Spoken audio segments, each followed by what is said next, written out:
You don't need to create something new in the marketplace or create something new in the world to get rich. All you have to do is you have to compete.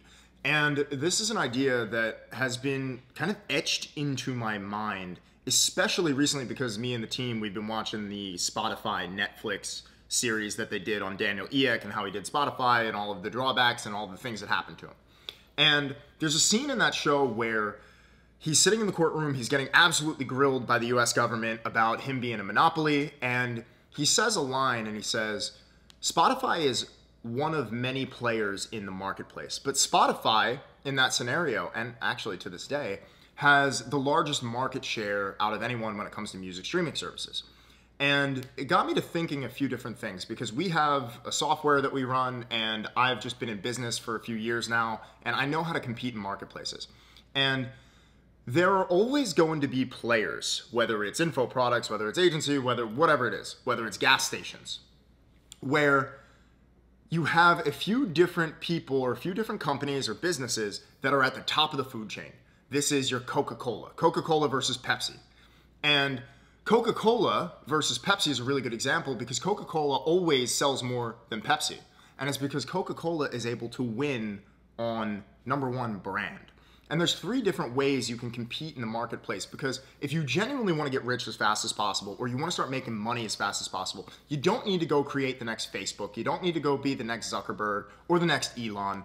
All you need to do is do something called siphoning market share. Now, what is siphoning market share? Now, I've talked about it here in like another YouTube video, but siphoning market share is just essentially coming into the marketplace and then taking market share from others, whether it's 0.5%, maybe it's 0.1%, but you're just taking a little slice of the pie. And if you can do this effectively, you can start to grow your market share obviously bigger than some of your competitors. And this is how people take over. This is how people dominate and genuinely just dominate every single industry. And so there's 3 ways to do this, and I'm gonna go through them here. So #1, like I said, is brand. And a lot of people think that, oh, they can just get away with, you know, in the agency space or the info product space, for example, they can just get away with like a crappy website, a crappy funnel, crappy marketing, and if they spend enough money or they have enough time or they just put enough effort in, that it's eventually gonna work. And we see this all the time, especially in the online fitness space. There's a lot of guys selling courses and things like that on how to build an online fitness business. And I see these ads because I watch them because I want to see what their marketing is. But I see these ads and these guys are just like, it's fucking brain rot. It's really bad. And I realize that not only is this appealing to a large audience, but they've also been able to brand themselves in a way that appeals to their audience.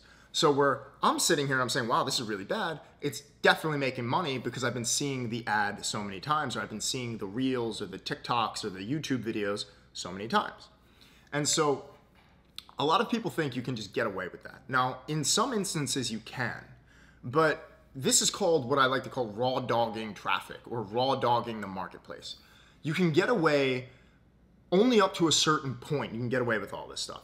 Because once the market becomes more sophisticated, and this works really well in unsophisticated markets, once the market gets genuinely more sophisticated and people start to smarten up, the offer is going to reach something called offer fatigue, and people aren't going to buy it anymore. Which is why you have to constantly be innovating and constantly evolving your brand. Now, another way and another example that you can win on brand is I'm a big Drake fan. I love Drake's music.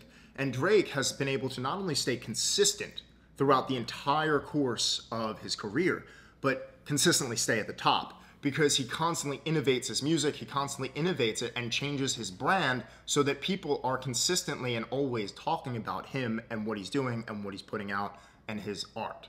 So a lot of people really underestimate brand. And if you're just starting out, I want you to understand that brand is the most important thing because brand is something, it's a lever that you can pull to create so much leverage literally out of thin air for yourself because you get to showcase what you are and who you are and what you're doing to the world. Now, when I first started out, when I first started my agency, this is back in like 2020, I made sure we had a really nice website. Now, my offer was pretty crap compared to the stuff that I would cook up now, but I'm years in the game now and I'm experienced and I've made millions of dollars and this is crazy and I'm a much better businessman now and I know a lot more. My offer was crappy, but I had a nice website. So when I was emailing out and when I was sending over information and I was sending over our pitch deck and everything like that, I made sure that it just looked good, that we looked professional. And that's why brand is the first thing, because brand is something called a controllable, and you have to control the controllables. And this is something one of my old sales managers used to say to me, and he was absolutely right.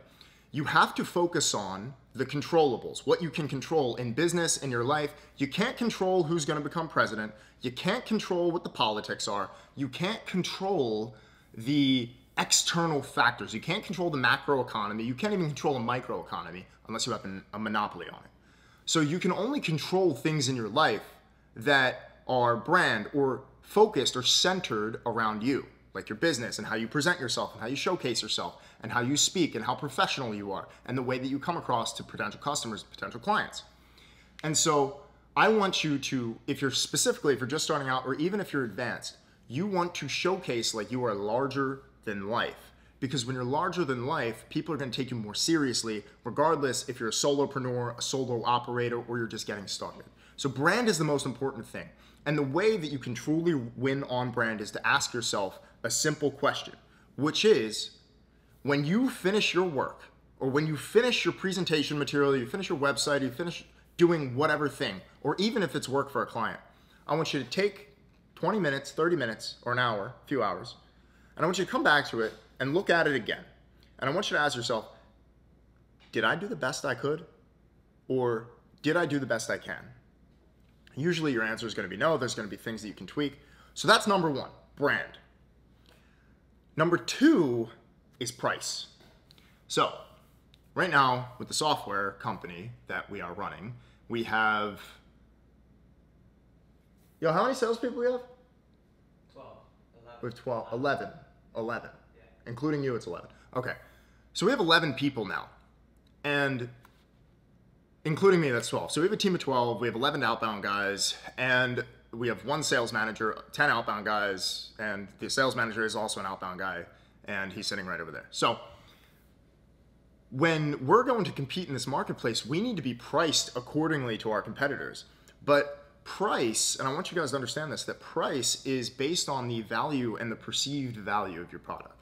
Now, if we have a software that is competing with others in the marketplace, well, we need to understand what their value is and what their perceived value is and how we can not only beat them on brand, but next beat them on price.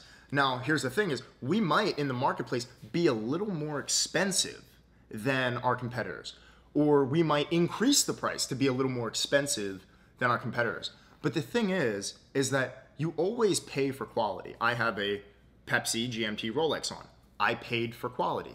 I paid because this watch I knew would be a store of value, which means I paid for quality. I have shirts that are $1,000. I have shoes that are $1,000 and things like that.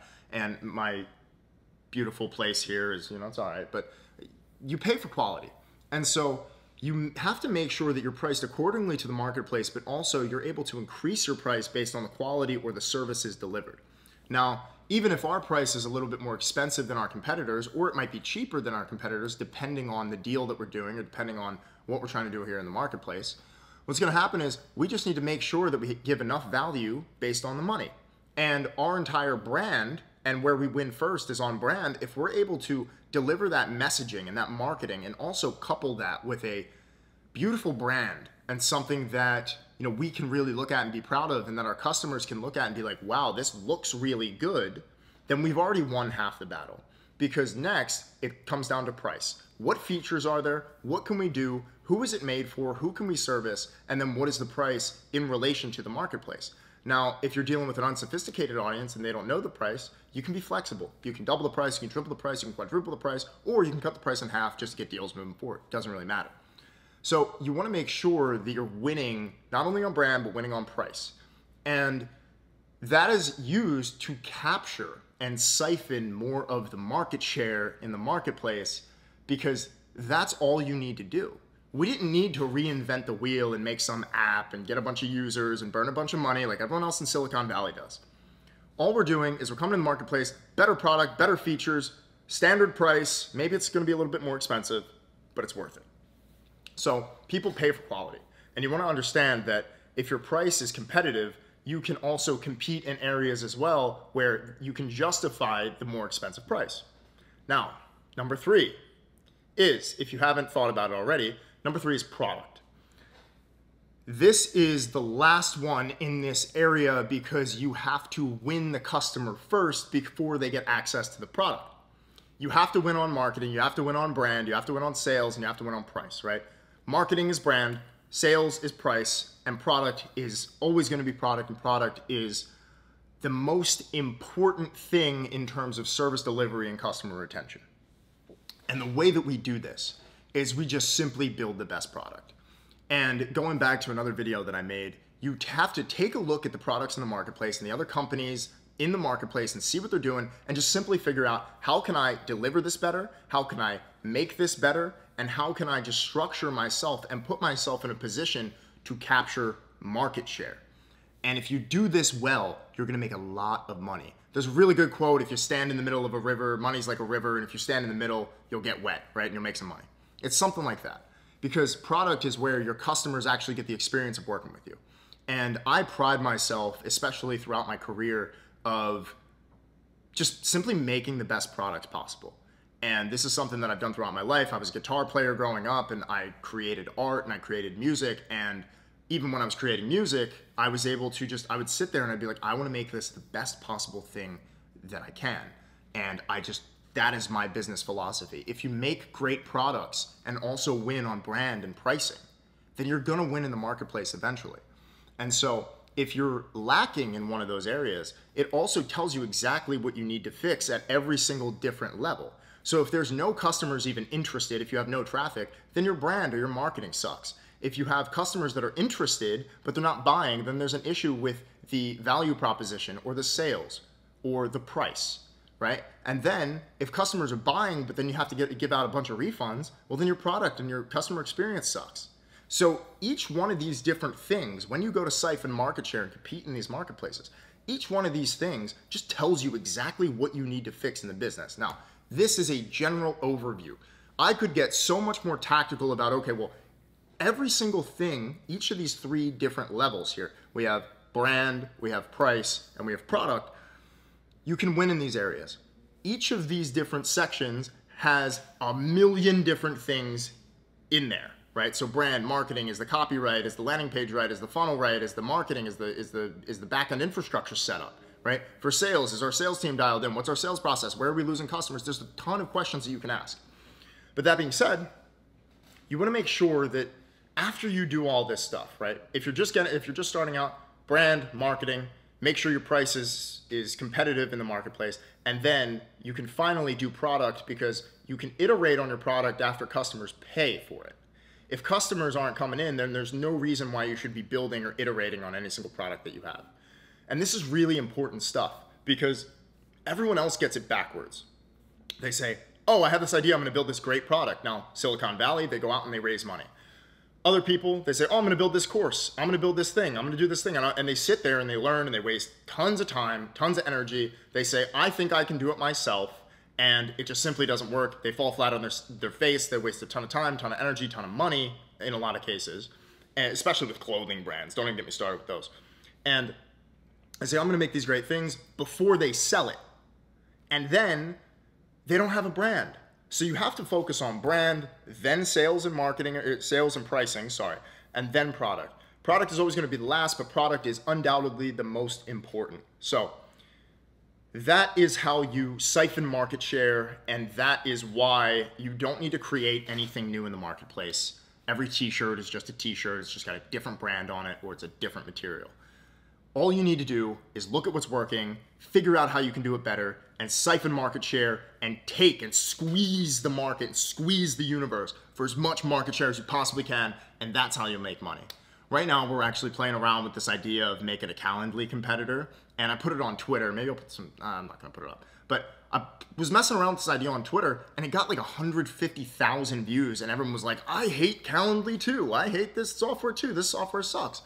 And the reason why is because I just realized, okay, well shit, we can win on brand, we can win on price, and we can win on product. So that being said, guys, I hope this video helped.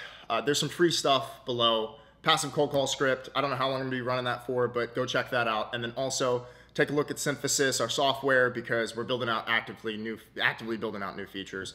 And the reason I make these videos is to teach you as much game as possible, to deliver as much value as possible, and to get you in a place, at least on the road to where you want to be, and just to put you in the right direction, because there's a lot of broke people on the internet, and I don't want you to be one of them.